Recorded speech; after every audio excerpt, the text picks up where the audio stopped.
दर्शकों का फिर से स्वागत। आज फिर संडे है और हम फिर से प्राकृतिक आनंद लेने के लिए प्रकृति की गोद में पुनः जो है आ चुके हैं और आपको फिर से बोर करने के लिए हम फिर वही किसी मुद्दे पर चर्चा करेंगे। और क्योंकि चर्चाएं जब तक नहीं होंगी तब तक समझ नहीं विकसित होती है। समझ तब विकसित होती है जब चर्चाएं होती हैं, क्योंकि हमारे मन की आदत है कि वो शब्दों की भाषा समझता है, भाव जगत से उसका कोई लेना देना नहीं है। तो इसलिए शब्द अगर आपकी कानों में पड़ेंगे और वो दिमाग तक जाएंगे तो कुछ उसमें विचार होगा। और हमारी जो ये आनंद की यात्रा, जो ये प्रेम धुन का एक सीरियल चल रहा है, वो बढ़ते बढ़ते एक दिन प्रेम धुन बजने लगेगी आपके हृदय में भी। हमारे हृदय में तो बज ही रही है, तभी हम ऐसे हैं। और आपके हृदय में वो धुन बज जाए, हमारा ये प्रयास है। और इस प्रयास को जारी रखते हुए हम आज का टॉपिक लेते हैं। हमारे धर्म ग्रंथों में कई बार ऐसा भी वर्णन देखने को मिलता है, सुनने को मिलता है कि मनुष्य के अलावा और भी जो भी प्राकृतिक चीज़ें हैं या जो सजीव हैं और जो निर्जीव चीज़ें भी हैं, उनकी भी योनि होती है। क्या ये पेड़ पौधे, पत्थर, मिट्टी और अन्य भी जो निर्जीव वस्तु हैं, उनकी भी क्या योनि होती है? क्या उनका भी कुछ चक्र होता है पूरे ब्रह्मांड में? इनने हमारे मित्र ने प्रश्न किया कि क्या पौधों की भी कोई योनि होती है। देखो, सागर बहुत गहरा है। अगर हम सागर के ऊपर ही ऊपर जाएंगे तो हमें सागर की गहराई में क्या है ये पता नहीं चलेगा। यह जीवन इतना गहरा है, इतना गहरा कि अनंत गहरा है। अगर मैं बात करूं इस पृथ्वी की, तो इसकी एक उम्र है 4 अरब वर्ष, और जिसमें से 2 अरब वर्ष हमारे बीत चुके हैं और बाकी और 2 अरब वर्ष और बचे हैं। ये हमारा एस्टिमेशन है पृथ्वी के बारे में। और ये सोलर सिस्टम 13.5 अरब वर्ष पुराना, मिलियन ईयर पुराना है। अब प्रश्न ये उठता है कि 13.5 मिलियन ईयर से पहले क्या था। तो विज्ञान ने कहा कि बिग बैंग हुआ, सारा ब्रह्मांड का जो मैटर था वो एक बिंदु पर केंद्रित था। तब ना आकाश था, ना समय था, कुछ भी नहीं था, बस वो बिंदु मात्र था। अब वो बिंदु कहाँ से आया, प्रश्न ये उठता है। तो यानी कि यहाँ से जो सबसे बड़ा शुरुआत होती है, ये हमारे मन के लेवल के प्रश्न है, हमारा मन पूछता है, क्योंकि मन समय की सीमा में जीता है। मन समय को महसूस कर पाता है, मन परिवर्तन को देख पाता है, तो उसके लिए समय पैदा हो जाता है। अगर आपके सामने कोई चित्र हो और आप उसको लगातार देख रहे हैं और आप भी आपके पास देखने की पूरी शक्ति है, आप देखे रहें और सालों बीत जाएं तो कुछ भी चीज़ परिवर्तित नहीं हो रहा। मतलब एक चित्र है और आपको वही चित्र है और आप हैं बस। तो ऐसी स्थिति में समय क्या गुजरेगा? समय तब गुजरता हुआ प्रतीत होता है जब परिवर्तन होता है, यानी कि ऊर्जा का एक रूप से दूसरे रूप में परिवर्तन। अब चेतना की जहां तक बात आती है, पूर्ण की भी एक चेतना है। जो पूर्ण है उसकी भी एक चेतना है।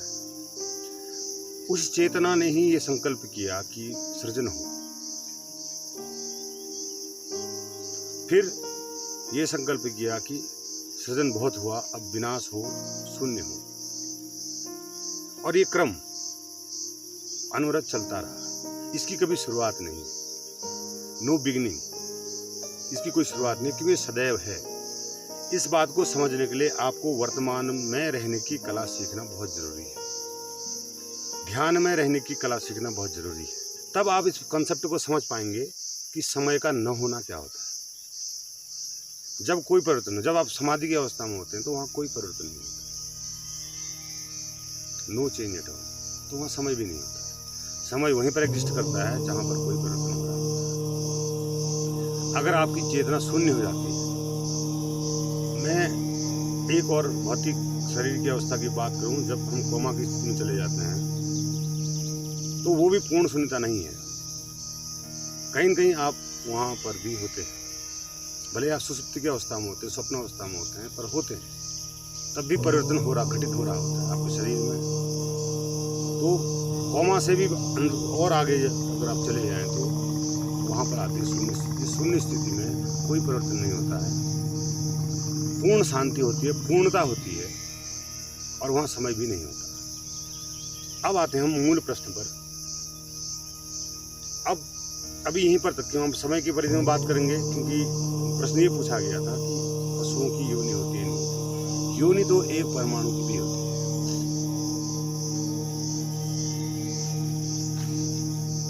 जब आप दो तत्वों को मिलाते हैं तो तीसरा तत्व बन जाता है केमिस्ट्री में।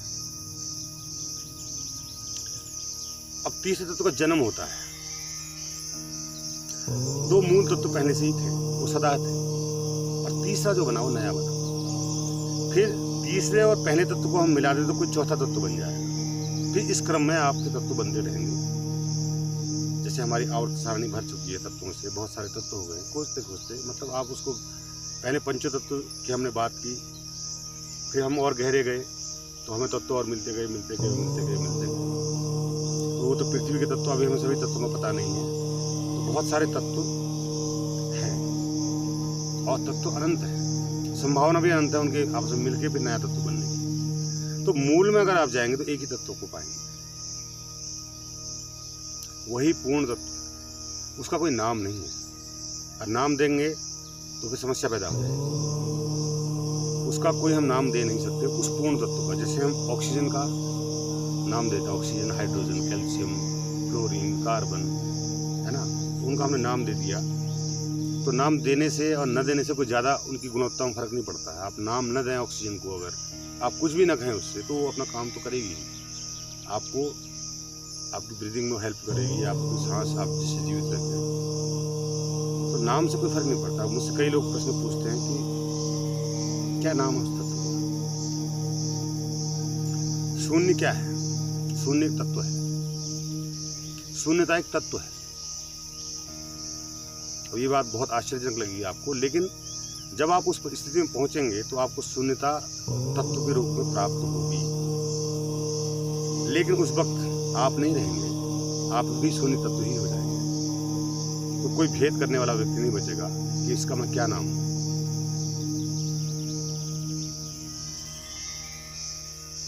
तो जो पेड़ वनस्पति जगत है, ये चेतना की शुरुआत है, क्योंकि वनस्पति जगत से ही सब कुछ संचालित है। आपको ऑक्सीजन मिलती है, वनस्पति जगत से मिलती है। आपको खाने का सामान मिलता है, वनस्पति जगत से मिलता है। आप मांसाहारी भी हैं, तब भी जिस जीव को आप खा रहे हैं वो भी वनस्पति को ही खाता है। तो कहने का मतलब ये है कि भूतत्व, भूमि तत्व, इसके फिर नीचे अगर आज चले जाएं तो भूमि तत्व में आ जाएगा। भूमि तत्व अपनी सृजनात्मकता को पेश कर रहा है, तो क्यों कर पा रहा है? क्योंकि भूमि तत्व ही नहीं, उसको अग्नि तत्व यानी सूर्य भी प्रकाशित कर रहा है, तब वो इस लायक बन पा रहा है कि वो आपको आपके सामने पेड़ पौधे दिखाई पड़ रहे हैं। वायु तत्व भी इसके लिए जो है सबका सहयोग है, पंच तत्वों का सहयोग है, सब एक दूसरे से जुड़े हुए हैं। और ये पृथ्वी सूर्य से जुड़ी हुई है। सूर्य जो है गैलेक्सी से जुड़ा हुआ है, गैलेक्सी पूरे ब्रह्मांड से जुड़ी हुई है, वो ब्रह्मांड भी किन्हीं और ब्रह्मांड से जुड़ा हुआ है। बहुत चीज़ जुड़ी हुई है, लेकिन मध्यावस्था जो तीन अवस्थाएं मूल रूप से होती हैं, ऋणात्मक अवस्था, शून्य अवस्था और धनात्मक अवस्था, सतोगुण, रजोगुण, तमोगुण, अच्छा बुरा, न अच्छा न बुरा, मध्य। तो मध्य का जो मार्ग है, जब आप इसमें आएंगे तो आपके लिए इन प्रश्नों का कोई अर्थ नहीं बचेगा कि वृक्ष में वृक्ष की योनि होती है। वृक्ष शुरुआत है, पंचतत्व ही शुरुआत है इस जीवन पर। इसका भी एक जीवन है, पृथ्वी का भी एक जीवन है, पृथ्वी की भी एक चेतना है। बकौल वैज्ञानिकों के it is the part of sun, ये सूर्य सारे 9 ग्रह हमारे सूर्य का हिस्सा है। सूर्य भी कभी गैस का एक गोला था, तो धीरे धीरे जो है उसमें जो है विघटन हुआ और हमारे सामने 9 ग्रह आए और जो भी हुआ। तो कहने का मतलब कि आप पीछे पीछे जाएंगे तो आप जहाँ पहुँचेंगे वो दैट इज 0, और आगे आगे जाएंगे तो जहाँ आप पहुँचेंगे that is also 0। You are existing between 2 zeros, so time happens to. जब आप इन्फिनिटी का आपने साइन देखा 2 जीरो मिले हुए होते हैं। अनंत क्या है? 2 शून्यों का मिलन। जब 2 शून्यों का मिलन हो जाता है तो प्रकट होता है अनंत। जब आप 2 ध्रुवों को एक में जोड़ देते हैं तो शून्य की जो है अनंत की आपको अभी जो है अनंत का होना महसूस होता है कि अनंत क्या है। वृक्षों का हमारे जीवन में कितना महत्व है आप अच्छी तरह जानते हैं। हमको वृक्षों के प्रति कितना प्रेमपूर्ण होना चाहिए ये आपको पता होना चाहिए। हम वृक्षों से बात कर सकते हैं, वृक्षों को अपनी भाव दशा बता सकते हैं, उनसे उनकी भाव दशा पूछ सकते हैं, अगर हम इस लेवल में जी रहे हैं तो। ये पूरा जगत एक दूसरे से जुड़ा हुआ है, कोई भी स्वतंत्र सत्ता यहाँ पर नहीं, सत्ता एक ही है, एक ही सत्ता है। जैसे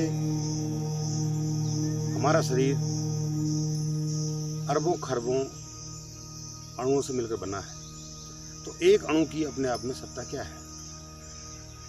समग्र की सत्ता है, तभी वो अस्तित्व में है। केवल एक ही अणु क्या करता? अगर ऑक्सीजन का एक ही अणु होता पूरे ब्रह्मांड में, कुछ भी नहीं होता, तो क्या होता?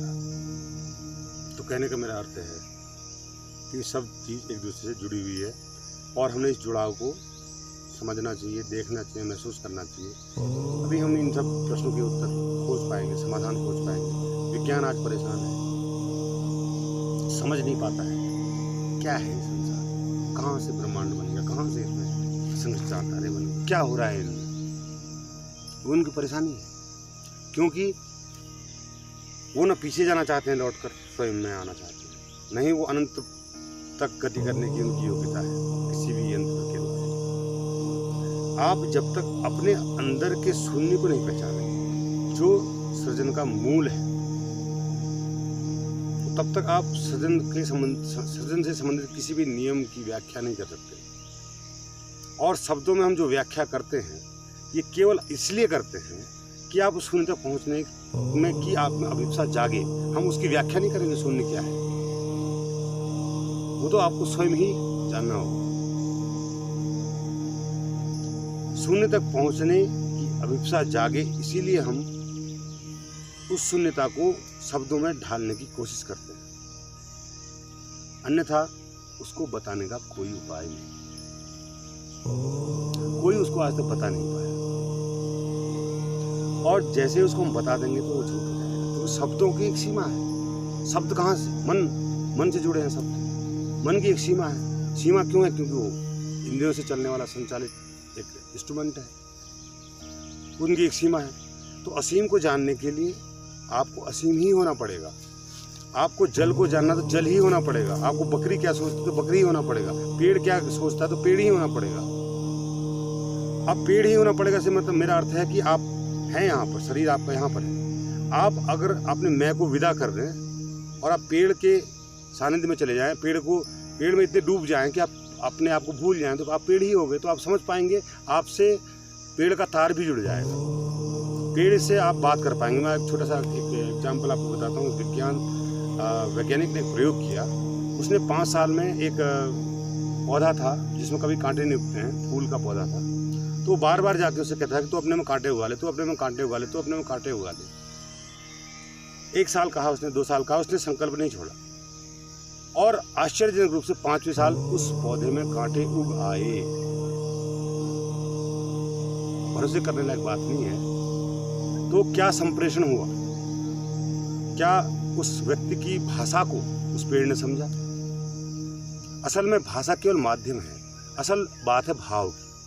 आप क्या भाव दे रहे हैं, तो वो भाव को पेड़ भी समझता है, क्योंकि वो भी चैतन्य है।